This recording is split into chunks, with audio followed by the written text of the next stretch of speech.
Hi, my name is Daniel Cleveland. I'm going to talk to you a little bit about habitable planets. At some point in time in all of our lives, we all begin a search for love, food, water, maybe a home. While some scientists may already be living in their home, their search doesn't end there. These people are searching for the human race's next home. So they sift through billions upon billions of miles, suns, meteors, planets, all in space, in high hopes that they might find what we can call our next home, or maybe our first neighbor in our galactic neighborhood. I'm going to talk about some of what it takes to find a habitable planet.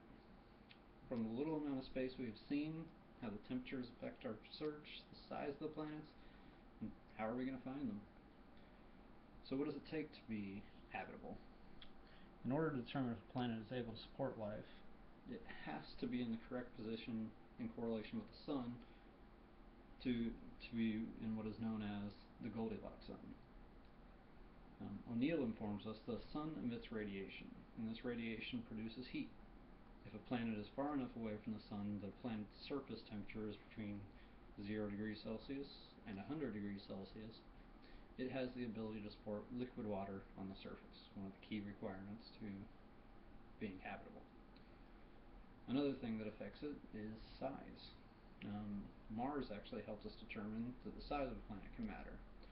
Mars is roughly a ninth smaller than Earth, and according to Catling and Casting, it is due to Mars' smaller size and therefore its disruption and reduction of volcanic activity that it could no longer recycle its carbon dioxide.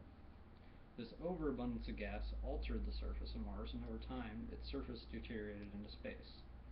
Without a larger mass like Earth, Mars could not generate enough heat to sustain its geological activity. So these are just a couple of things that help determine if a planet could be habitable or not, but how do we even find them? The easy answer is space-age telescopes.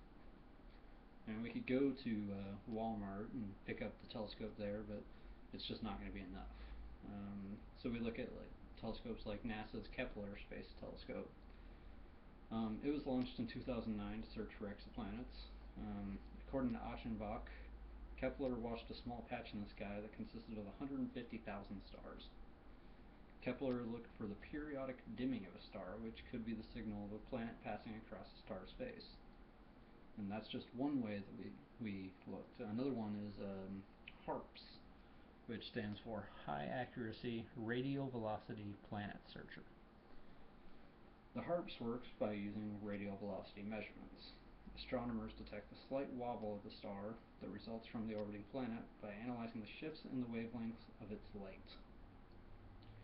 Harman and Casting said that out of roughly 100 billion stars, approximately 22% of them, similar to our own, might have an Earth-like planet in their Goldilocks zone.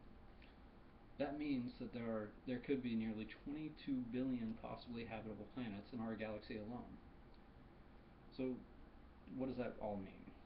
Well, space is almost infinite.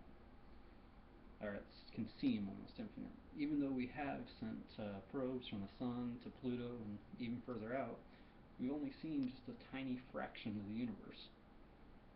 I mean, scientists can now look at the wobble to see if the light is passing, or we can try to tell temperatures of the star, and that's just some of the ways that we're able to try to determine if a planet is habitable.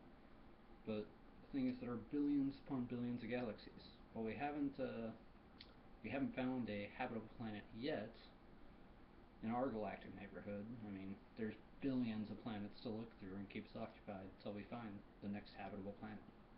Thank you.